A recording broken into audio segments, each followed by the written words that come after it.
भूपेंद्र सिंह हुड्डा के हवाले पूरा राज्य थमाकर शिमला में गांधी परिवार का छुट्टी मनाने निकल जाना कांग्रेस को महंगा पड़ता दिख रहा है।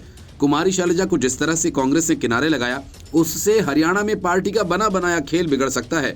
कांग्रेस से किनारे लगा दी गई कुमारी शैलजा को बीजेपी ने बड़ा ऑफर देकर सनसनी फैला दी है। पूर्व सीएम मनोहर लाल ने एक कार्यक्रम में कहा कि बहन कुमारी शैलजा का कांग्रेस में अपमान हुआ। हमने कई नेताओं को अपने साथ मिलाया है और हम तैयार हैं उन्हें भी अपने साथ ले जाने के लिए। हरियाणा के मुख्यमंत्री मनोहर लाल ने कांग्रेस पर तीखा हमला बोलते हुए कहा कि पार्टी के दलित नेता कुमारी शैलजा का अपमान हुआ। उन्होंने कहा कि शैलजा को गालियां तक दी गईं और अब वो घर बैठी हैं। पूर्व मुख्यमंत्री मनोहर लाल खट्टर ने कांग्रेस के वरिष्ठ नेता भूपेंद्र सिंह हुड्डा और गांधी परिवार पर आरोप लगाते हुए कहा कि इस अपमान के बावजूद उन्हें कोई शर्म नहीं आई है। आज एक बड़ा वर्ग सोच रहा है कि क्या करें। हमने कई नेताओं को अपने साथ मिलाया, हम तैयार हैं उन्हें भी अपने साथ ले जाने के लिए। खट्टर की इस टिप्पणी ने हरियाणा की चुनावी राजनीति में हलचल मचा दी, खासकर तब जब कुमारी शैलजा पिछले हफ्ते से पार्टी का प्रचार से दूर हैं। हालांकि वे अपने घर पर समर्थकों से मिल रही हैं, लेकिन क्षेत्र में सक्रिय नहीं दिख रही हैं। ज्यादा दिन नहीं बीते जब कुमारी शैलजा की करीबी रही किरण चौधरी कांग्रेस से इस्तीफा देकर बीजेपी में शामिल हो गई थीं। उस वक्त भी कुमारी शैलजा ने किरण चौधरी का साथ दिया था और उनके इस्तीफे का कारण भूपेंद्र सिंह हुड्डा को माना गया था। इसलिए अगर कुमारी शैलजा भी किरण चौधरी की तरफ बीजेपी की तरफ जाती हैं तो किसी को आश्चर्य नहीं होना चाहिए, क्योंकि हुड्डा के होते हरियाणा कांग्रेस में किसी दूसरे नेता के पनपने का कोई सवाल ही पैदा नहीं होता।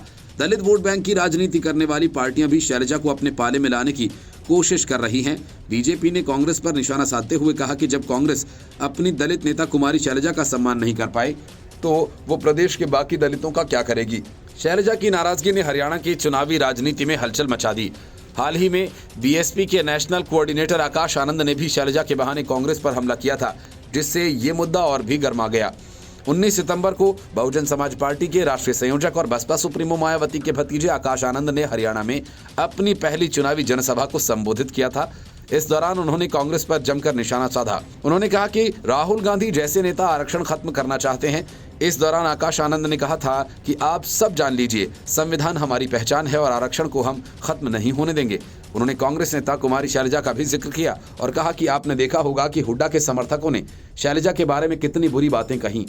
वे एक दलित नेता हैं, हम उनका सम्मान करते हैं। उन्होंने राहुल को निशाने पर लेते हुए कहा कि हरियाणा की अपनी दलित बेटी इनसे बर्दाश्त नहीं होती, हमारा सम्मान तो ये लोग क्या ही करेंगे। कुमारी शैलजा के लिए हुड्डा के समर्थक कितना बुरा बोलते हैं, लेकिन कांग्रेस के नेता चुप रहे। वो दलितों की बड़ी नेता हैं। कांग्रेस दलितों को कभी सम्मान नहीं देती और न भविष्य में देगी। हम कुमारी शैलजा का पूरा सम्मान करते हैं। Bureau report, news of India. Haryana में अभी चुनाव हुए नहीं हैं, लेकिन कांग्रेस के नेता ये मान कर बैठ गए हैं कि उनकी सरकार बन गई। इसी वजह से कांग्रेस के नेता अभी से अपनी अकड़ दिखाने लगे। हाल ही में महिलाओं के बारे में अभद्र टिप्पणी करने वाले कांग्रेस के सांसद ने अब भरी सभा में एक बुजुर्ग को लात मार दी। कांग्रेस सांसद जयप्रकाश उर्फ जेपी ने दीपेंद्र हुड्डा की रैली में स्टेज पर एक बुजुर्ग व्यापारी को लात मारने के आरोप में वे फंस गए हैं। इसका वीडियो सोशल मीडिया पर खूब वायरल हो रहा है, जिस पर लोगों ने जयप्रकाश के खिलाफ कड़ा एतराज जताया। शहर के कुछ लोगों ने मांग की है कि सांसद जयप्रकाश को बुजुर्ग से माफी मांगनी चाहिए। दरअसल चीका की नई अनाज मंडी में सत्ता परिवर्तन रैली का आयोजन किया गया था, जिसमें सांसद दीपेंद्र हुड्डा गुहला से कांग्रेस प्रत्याशी देवेंद्र हंस के हक में वोट की अपील करने पहुंचे थे। इस रैली में सांसद जयप्रकाश भी आए हुए थे। जब वे लोगों को संबोधित कर रहे थे तो स्टेज पर अधिक भीड़ होने के कारण वे परेशान हो गए और अपना संबोधन खत्म करते ही पास खड़े एक बुजुर्ग को लात मार दी। बताया जा रहा है कि जिस बुजुर्ग को लात पड़ी वो शहर के एक प्रतिष्ठित व्यापारी और नगर पालिका के पूर्व अध्यक्ष ओम प्रकाश गोयल हैं। इस पूरी घटना का एक वीडियो सोशल मीडिया पर काफी वायरल हो रहा है। शहर के लोगों ने जयप्रकाश के इस व्यवहार की कड़ी निंदा की है और बुजुर्ग से माफी मांगने की मांग की है। हालांकि जयप्रकाश की ओर से अभी तक इस पूरे मामले को लेकर कोई प्रतिक्रिया या सफाई नहीं दी गई है, लेकिन आने वाले दिनों में कांग्रेस पार्टी और सांसद जयप्रकाश के लिए यह घटना बड़े विवाद का कारण बन सकती है। जयप्रकाश ने अपने बेटे विकास सहारा का नॉमिनेशन भरने से पहले 11 सितंबर को कलायत में आयोजित जनसभा को संबोधित किया। महिलाओं को लेकर भी विवादित बयान दिया था। उन्होंने रैली को संबोधित करते हुए भरे मंच से बोला था कि जे लिपस्टिक पाउडर ला के लीडर बने तो मैं ही लगा लूं, फिर दाढ़ी क्यों रखूं हूं। जयप्रकाश के इस विवादित बयान को उनकी प्रतिद्वंदी अनीता बडसीकरी और श्वेता ढुल से जोड़ा गया था। Shweta Dhull social media platform पर एक कविता शेयर कर बिना जयप्रकाश का नाम लिए लिखा था कि वोट दूंगी तुझको वादा करती हूँ, वोट दूंगी तुझको वादा करती हूँ, शर्त यह है कि दाढ़ी कटा, बिंदी लिपस्टिक पाउडर लगा कर तो आ। इसी कड़ी में पिछले हफ्ते ही कलायत के गांव सिरधा में ढुल गोत्र के 5 गांवों की महापंचायत बुलाई गई थी, जिसमें जयप्रकाश के बेटे विकास सहारा को वोट नहीं देने का ऐलान किया गया था। हालांकि इस मामले के बाद जयप्रकाश ने प्रेस कॉन्फ्रेंस करके ऊपर लगाए गए सभी आरोपों को निराधार बताया था। इससे पहले किरण चौधरी और पूर्व महिला बाल विकास मंत्री कमलेश ढांडा को लेकर भी विवादित बयान दे चुके हैं। उन्होंने बंसीलाल की विरासत को लेकर कहा था, देश पुरुष से चलता है, इसलिए किरण चौधरी बंसीलाल की वारिस नहीं हो सकती। इस विवादित बयान को लेकर महिला आयोग की अध्यक्ष रेणु भाटिया ने जयप्रकाश के इस बयान पर कड़ी आपत्ति जताते हुए जयप्रकाश को नोटिस भेजा, जवाब तलब करने की बात कही। साथ ही कहा था कि कैथल की कोई भी व्यक्ति इसके बेटे को वोट न दे। इसके साथ ही कैथल एसपी से इस पूरे मामले की रिपोर्ट की मांग की थी।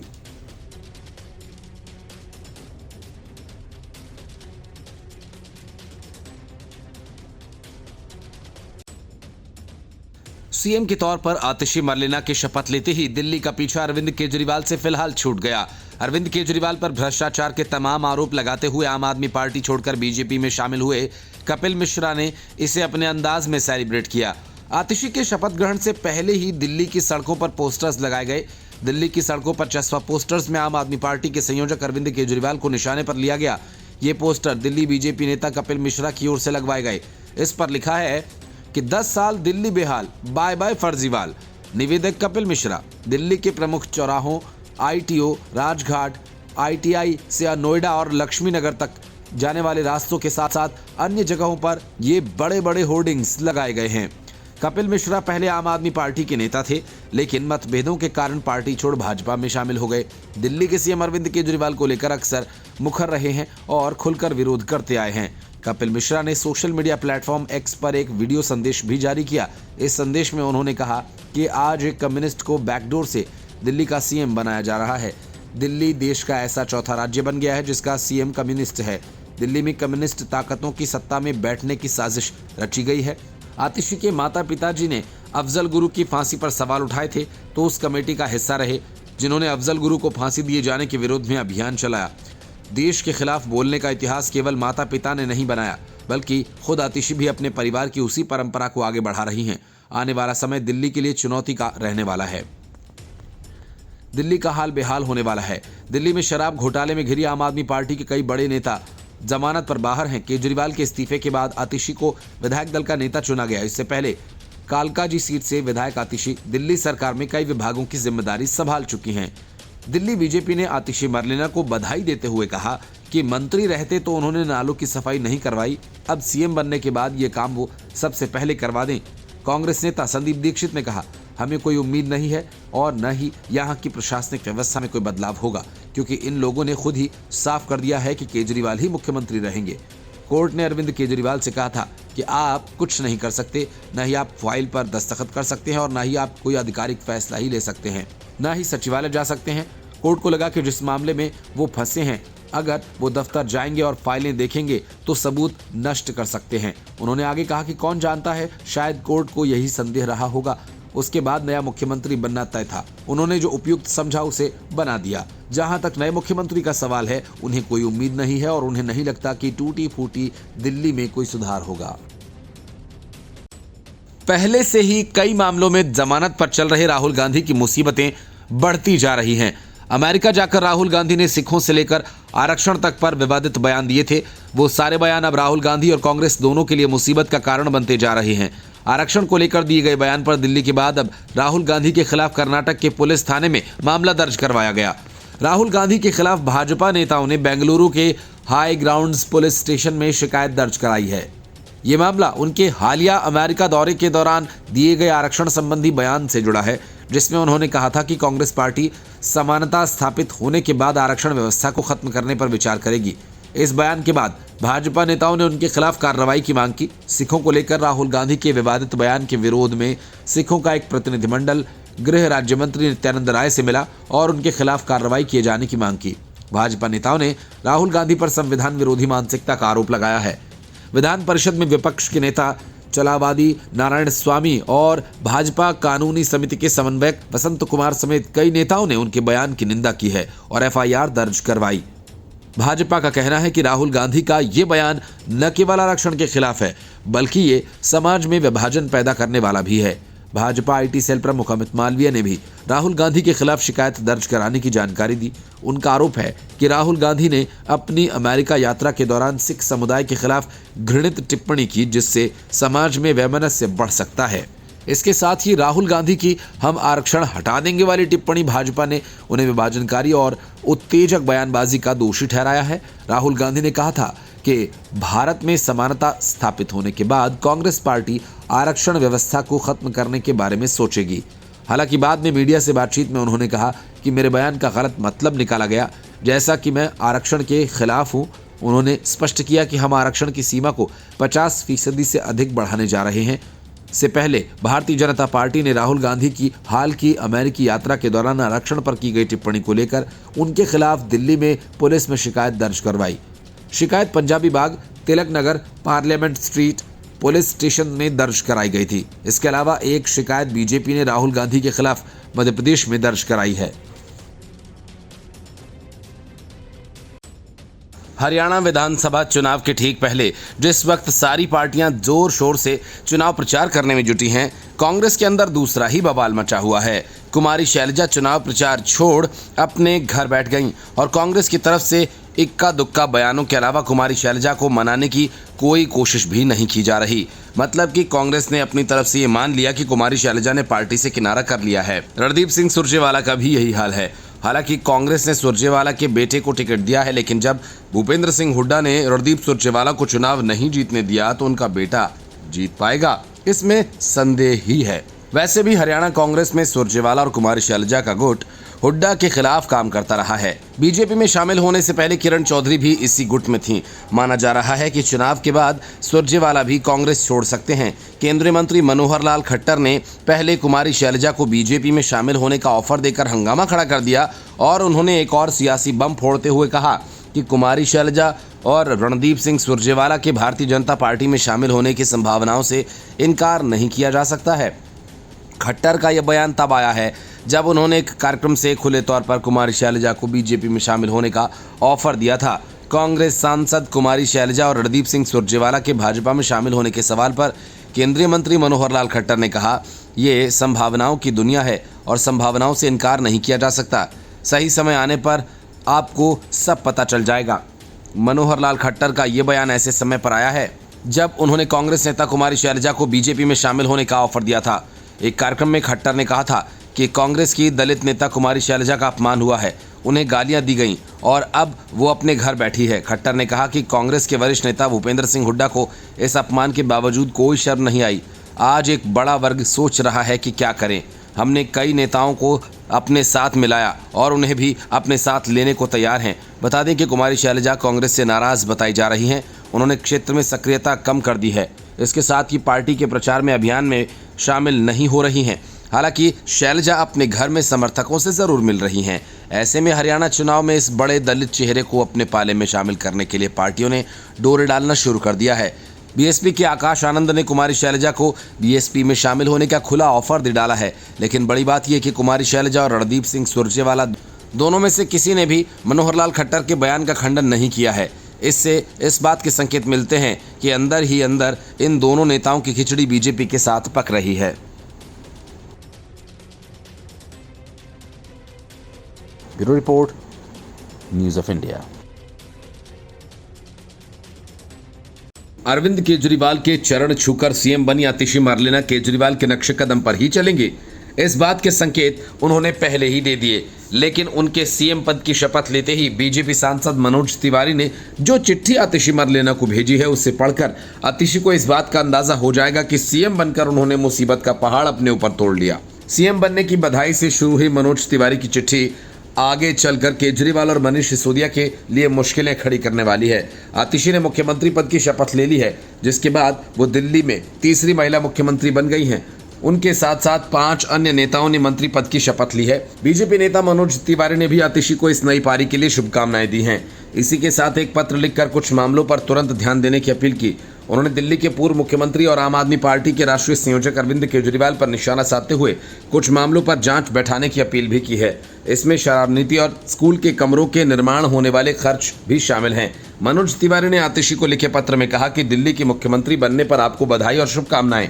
हम उम्मीद करते हैं कि आप दिल्ली की चरमराई व्यवस्था पर अवश्य ध्यान देंगी। आपसे पहले 9.5 साल अरविंद केजरीवाल जी ने तो सिर्फ ब्लेम गेम करके दिल्ली को बहुत नुकसान दिया है। अब आपने दिल्ली की जनता की सेवा करने के लिए संविधान की शपथ ली है। उन्होंने आगे कहा, मैं दिल्ली का एक सांसद होने के नाते आपसे उम्मीद भी रखता हूं और नीचे दिए गए मामलों पर निवेदन करता हूं।